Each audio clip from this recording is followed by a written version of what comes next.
जय हिंद दोस्तों। Ram sir map specialist में आप लोग का हार्दिक स्वागत है। और आज हम लोग एक नए सब्जेक्ट का यहाँ पर शुरुआत करने जा रहे हैं और वो आपकी क्लास होगी साइंस की क्लास। तो साइंस में जितना भी रेलवे से रिलेटेड जो भी क्वेश्चन आप कहते हैं, चाहे रेलवे के हो, चाहे आपके सीयूटी के हो, चाहे यूपी पुलिस के हो, या किसी भी अदर कॉम्पिटिटिव एग्ज़ाम हो, आप उसको अच्छे से हैंडल कर सकते हैं। तो आज हम साइंस की क्लास स्टार्ट करेंगे और इसमें आज फिजिक्स पहला जो क्लास स्टार्ट होगा आपका फिजिक्स का होगा। तो इसके लिए हम हमारे सर हैं सुदर्शन पाल सर, हम उनका हार्दिक स्वागत करते हैं। आइए सर आप यहाँ पर। तो ये आप सर आपको आज से साइंस का क्लास ये स्टार्ट करेंगे और उसके बाद फिजिक्स के बाद आपका बायो की क्लास भी आएगी और बायो के बाद आपका केमिस्ट्री का भी आएगा। तो आज से हम लोग का पूरा टोटल जो है साइंस चलेगा और आगे हम अपना जितना भी है हिस्ट्री, ज्योग्राफी और आपका पॉलिटी वो सब भी आपको मिलता रहेगा। तो बने रहिए हमारे साथ दोस्तों, आपको सारी चीज़ें मिलती रहेंगी और हम जल्द आपको करंट यहाँ पर लाने वाले हैं। चलिए तो आइए सर, सुदर्शन सर आपका हार्दिक स्वागत है।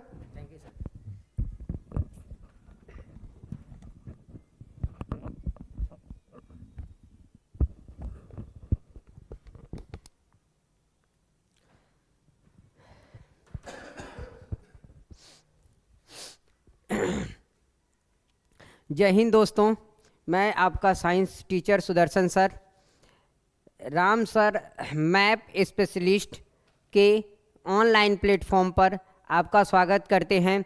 दोस्तों, जैसा कि सर अभी आपको बताए हैं कि रेलवे के लिए स्पेशली हम लोग जो है साइंस इस चैनल पर पढ़ेंगे। उसके साथ जितने भी वनडे एग्ज़ाम होंगे, सभी एग्ज़ाम में जो साइंस आती है वो हम लोग पढ़ेंगे। उसमें एक एक करके पहले फिजिक्स, उसके बाद बायो, उसके बाद केमिस्ट्री, जैसा कि सर अभी बताए हैं। तो आज हम लोग पहले तो फिजिक्स का जो है सिलेबस पढ़ेंगे, उसमें से कोई एक चैप्टर पढ़ेंगे। जितने भी वनडे एग्ज़ाम हैं, अभी ज़्यादातर जो साइंस है वो रेलवे एग्ज़ाम में ज़्यादा पूछी जाती है।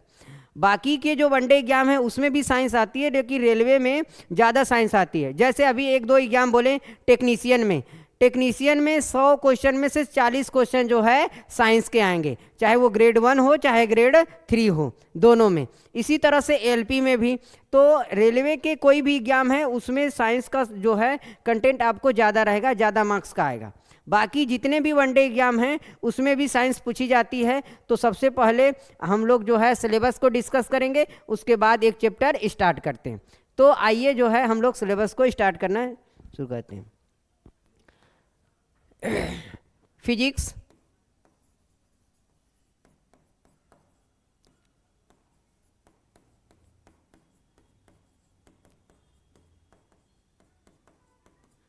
भौतिक विज्ञान। जो वनडे एग्जाम का फिजिक्स है उसको हम लोग 2 पार्ट में डिवाइड कर देंगे। 2 पार्ट ऐसा क्यों, अभी आपको समझ में आ जाएगा। पहले हम लोग उन दोनों पार्ट को अलग अलग समझ लेते हैं। पहला जो पार्ट होगा पार्ट ए, इसमें हम लोग ज़्यादातर मैकेनिक्स का पोर्शन जो है डिस्कस करेंगे और जो चैप्टर होंगे वो एक एक करके हम लिख रहे हैं। सबसे पहला मोशन, गति। दूसरा, सेकेंड, बल और गति के नियम।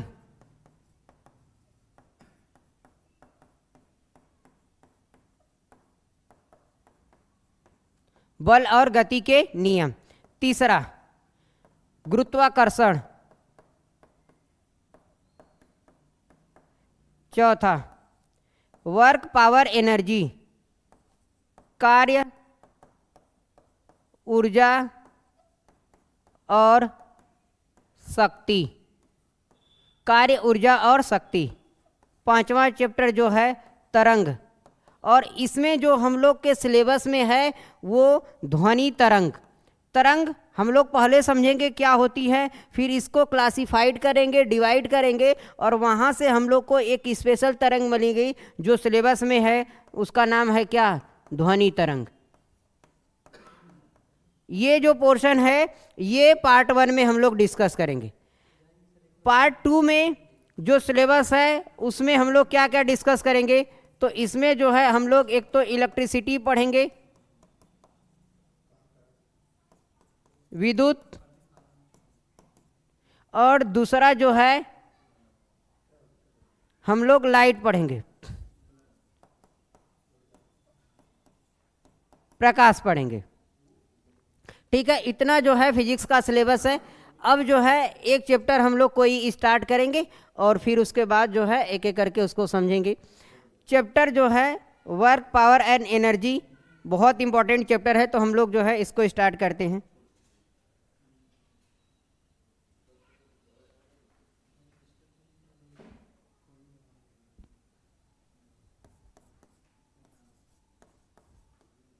वर्क,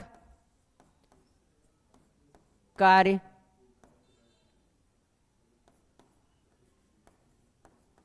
पावर, शक्ति, एनर्जी, ऊर्जा।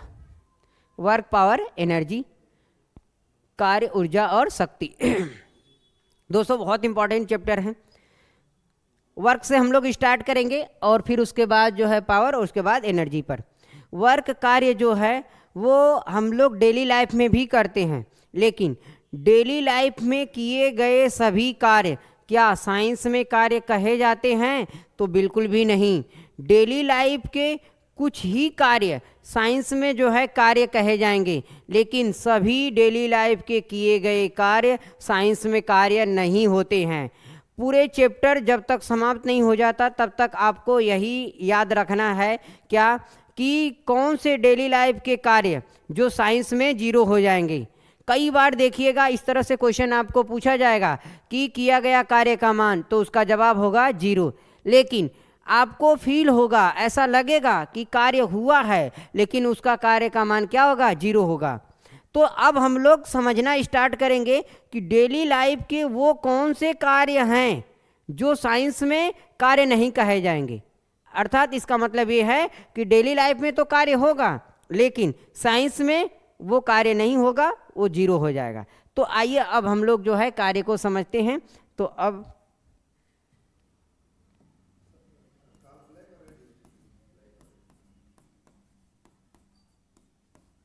वर्क, कार्य, एक एक पॉइंट वाइज करके हम लोग समझेंगे।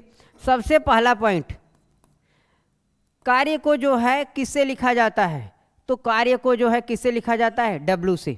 इंग्लिश का जो टर्म है वर्क, तो कार्य को किससे हम लोग लिखेंगे? W से। सेकेंड पॉइंट, कार्य जो है सदिश राशि की अदिश राशि है, तो कार्य जो है अदिश राशि है। कार्य क्या है? अदिश राशि। थर्ड, तीसरा पॉइंट, इस कार्य का एसआई मात्रक क्या होता है? कार्य का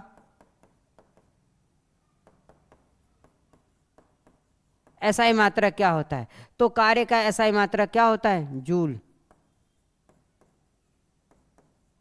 ये जूल जो है वैज्ञानिक का नाम है।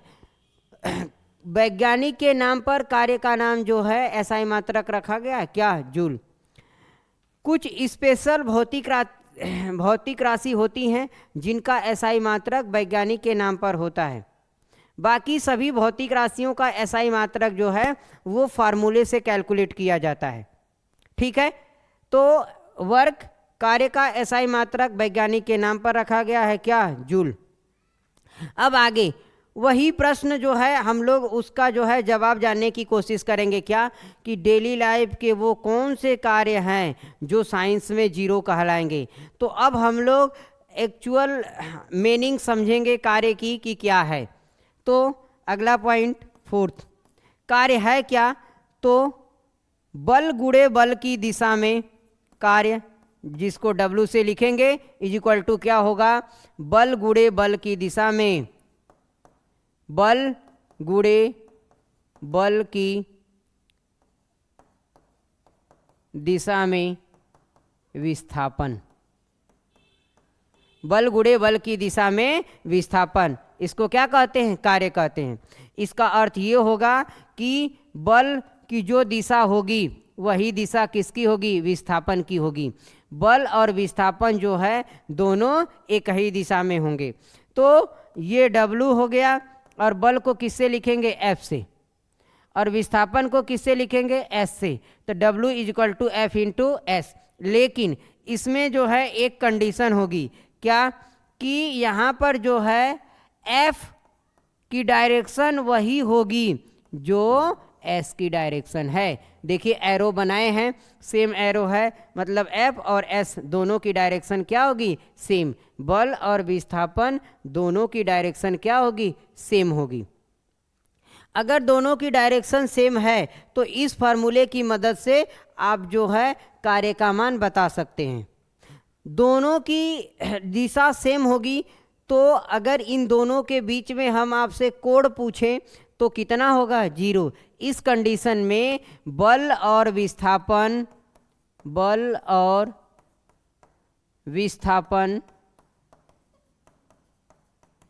के बीच कोण का मान कितना होगा,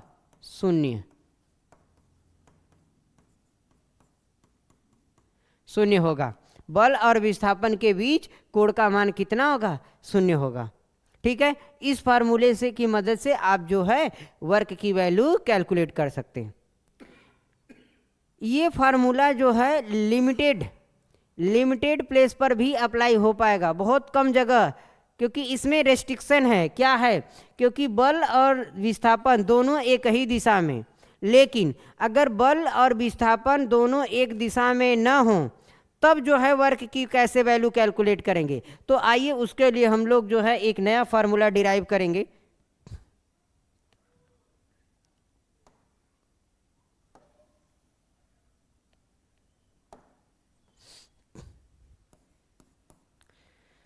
यहाँ पर कोई एक ऑब्जेक्ट है जिसका द्रव्यमान m है। ये हॉरिजॉन्टल से जो है इस पर एक फोर्स लग रहा है, और ये फोर्स जो है हॉरिजॉन्टल से कितना कोण बना रहा है, थीटा का। इसको डिवाइड कर देंगे, इसका 2 कंपोनेंट हम लोग बनाएंगे। अगर आप जो है ट्रिग्नोमेट्री लगाएंगे तो इधर जो है आएगा, ये फोर्स F है, ये हो जाएगा F cos थीटा, और इसके जो है परपेंडिकुलर एक फोर्स आएगा जिसकी वैल्यू होगी क्या, F sin थीटा। अब इस पर F फोर्स लगाने से ये जो M द्रव्यमान का एक ब्लॉक है वो S ये विस्थापन है, इतना जो है वो क्या हो गया, विस्थापित हो गया, और वो यहाँ पर आ गया, ये M द्रव्यमान। और इस पर जो है इधर एक फोर्स लग रहा है जिसका मान है F cos थीटा, और एक परपेंडिकुलर लग रहा है जिसकी वैल्यू है क्या, F sin थीटा। ठीक है, अब यहाँ पर अगर हम लोग वर्क की वैल्यू कैलकुलेट करें तो क्या होगा, यहाँ पर इस केस में W जो है कार्य की वैल्यू कैलकुलेट करें तो क्या होगा, बल गुणे बल की दिशा में विस्थापन। तो अब देखिए विस्थापन की दिशा ये है और उसी दिशा में बल लेंगे, तो विस्थापन की दिशा में कौन सा बल है, F cos थीटा या F sin theta. F sin theta तो देखेंगे विस्थापन की दिशा के क्या है, लंबवत ऊपर है, देखिए F sin थीटा, लेकिन F cos थीटा जो है वो विस्थापन की दिशा में है।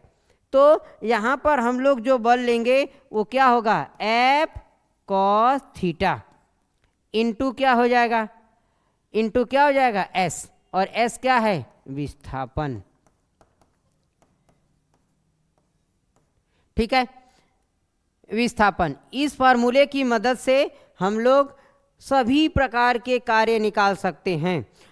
ये थीटा क्या बताएगा, बल और विस्थापन के बीच का कोण। बल और विस्थापन के बीच का कोण चाहे कुछ भी हो, इस फार्मूले की मदद से हम लोग जो है कार्य का मान निकाल सकते हैं। इतना ही नहीं, इस फार्मूले की मदद से हम लोग ये भी पता कर सकते हैं कि कार्य जो है धनात्मक होगा कि ऋणात्मक होगा कि 0 होगा। तो आइए सबसे पहले हम लोग ये समझेंगे कि कार्य का मान धनात्मक कब होगा, ऋणात्मक कब होगा और 0 कब होगा। तो यहाँ से हम लोग 3 अलग अलग केस बनाएंगे और फिर समझेंगे कि कार्य का मान जो है कब धनात्मक होगा और कब ऋणात्मक होगा।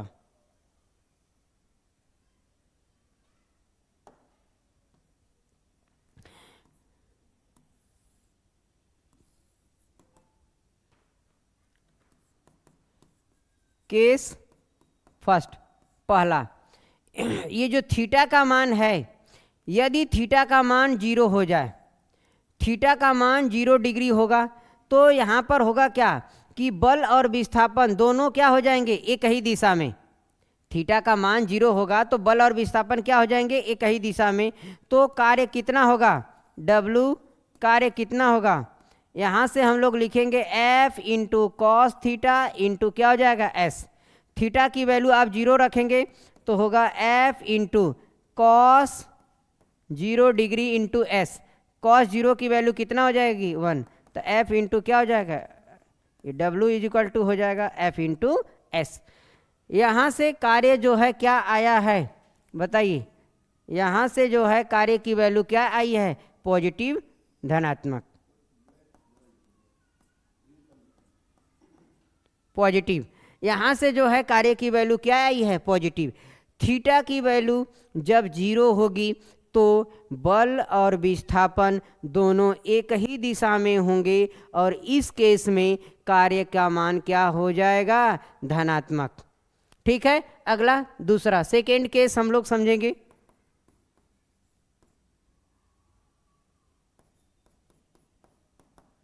केस 2, इसमें जो है हम लोग थीटा का मान कितना लेंगे, 90 डिग्री 90।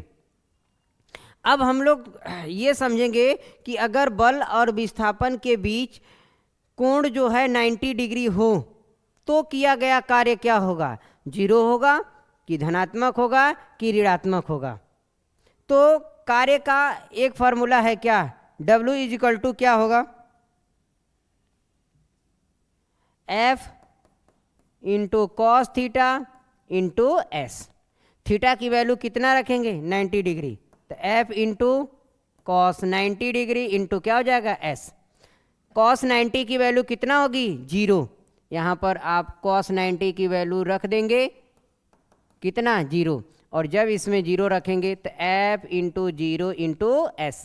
0 का किसी में भी मल्टीप्लाई करेंगे कितना आएगा, 0 जूल आ जाएगा, और किया गया कार्य इस केस में क्या आ गया, 0।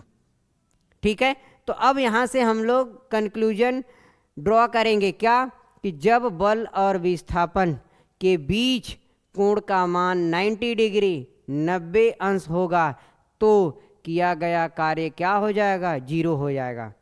जब हम लोग चैप्टर स्टार्ट किए तो यहीं से कि डेली लाइफ के वो कौन से कार्य जो साइंस में 0 कहे जाते हैं, डेली लाइफ के वो सभी कार्य जिसमें बल और विस्थापन के बीच कोण का मान जो है 90 डिग्री होगा, वो सभी कार्य क्या कहलाएंगे, साइंस में 0 हो जाएंगे। आपको लगेगा, ऐसा फील हुआ कि कार्य हुआ, लेकिन अगर बल और विस्थापन के बीच कोण जो है 90 डिग्री होगा तो वर्क की वैल्यू क्या हो जाएगी, 0 हो जाएगी। ठीक है, अब थर्ड केस, इसमें जो है हम लोग थीटा की वैल्यू लेंगे कितना, 180 डिग्री। थीटा की वैल्यू 180 डिग्री।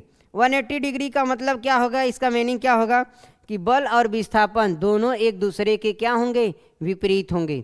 बल और विस्थापन दोनों एक दूसरे के क्या होंगे, विपरीत होंगे। तब जो है कार्य की वैल्यू क्या होगी, तो W इज इक्वल टू होगा F cos theta into S। F cos 180 degree into S। Cos 180 degree की वैल्यू F इंटू -1 इंटू क्या हो जाएगा S, और यहाँ से जो है वर्क डन आ जाएगा, W इज इक्वल टू आ जाएगा -F इंटू क्या हो जाएगा S। यहाँ से किया गया कार्य क्या होगा, ऋणात्मक। तो हम लोग जो है कार्य के लिए अलग अलग 3 कंडीशन बनाए हैं, और यहाँ से हम लोग कंक्लूजन ड्रॉ करेंगे क्या, कि जब बल और विस्थापन के बीच दिया गया कोण का मान 0 होगा तो किया गया कार्य धनात्मक होता है, पॉजिटिव होता है। लेकिन जब बल और विस्थापन के बीच दिया गया कोण जो है वो 90 डिग्री होगा, या फिर इसको एक और दूसरे तरीके से भी बोल सकते हैं कि बल और विस्थापन जब दोनों एक दूसरे के लंबवत होंगे तब किया गया कार्य का मान क्या हो जाएगा, शून्य हो जाएगा। लेकिन जब बल और विस्थापन दोनों जो है एक दूसरे के क्या होंगे, विपरीत दिशा में होंगे, तब वहाँ पर थीटा का मान 180 डिग्री होगा और किया गया कार्य क्या हो जाएगा, ऋणात्मक हो जाएगा। तो कार्य जो है धनात्मक भी होता है, ऋणात्मक भी होता है, और क्या होता है, जीरो भी होता है। अब हम लोग डेली लाइफ के उदाहरण समझेंगे जिसमें कार्य धनात्मक कब होगा, जीरो कब होगा, और जो है ऋणात्मक कब होगा।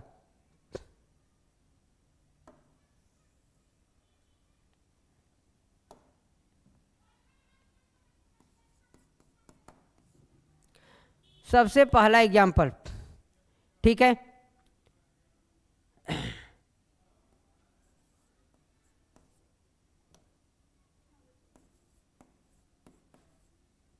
कूली द्वारा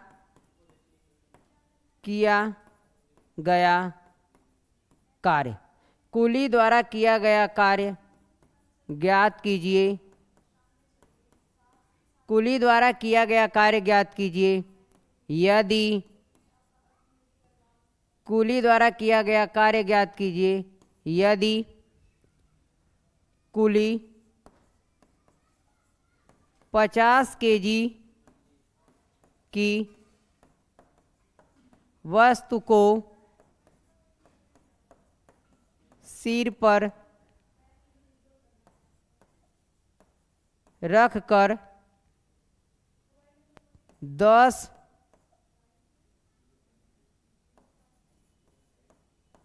मीटर का विस्थापन तय करता है।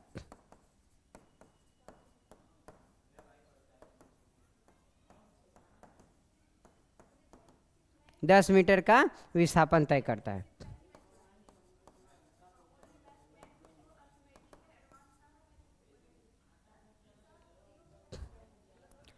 ठीक है, फिजिक्स का न्यूमेरिकल करने के लिए सबसे अच्छा मेथड है कि जो दिया है उसको आप लिख लीजिए और जिसका मान निकालना है उसको आप लिख लीजिए। फिर उसके बाद अगला स्टेप होगा फार्मूला लगाना। आपको कैसे पता चलेगा कौन सा फार्मूला लगाना है? तो पहले स्टेप से, पहला स्टेप क्या है कि जो दिया है उसको लिख लेना है और जिसका मान कैलकुलेट करना है उसको लिख लेना है। इन्हीं दोनों से जो है आपको पता चलेगा कौन सा फार्मूला दिया लगाना है। कूली द्वारा किया गया कार्य ज्ञात कीजिए यदि कूली 50 kg की वस्तु को, एक कूली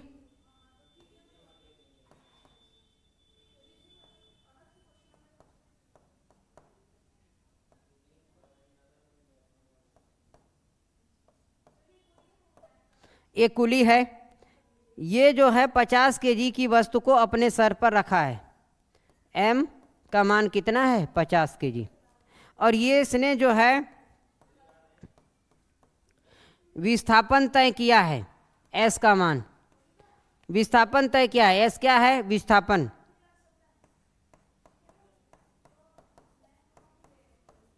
s जो है विस्थापन तय किया है। कितना विस्थापन तय किया है? 10 मीटर का। 10 मीटर का विस्थापन तय किया गया है। तो किया गया कार्य ज्ञात करना है हम लोग को। सबसे पहले तो हम लोग यही पता करेंगे कि विस्थापन और जो इस पर बल लग रहा है उसके बीच कोण कितना दिया गया है।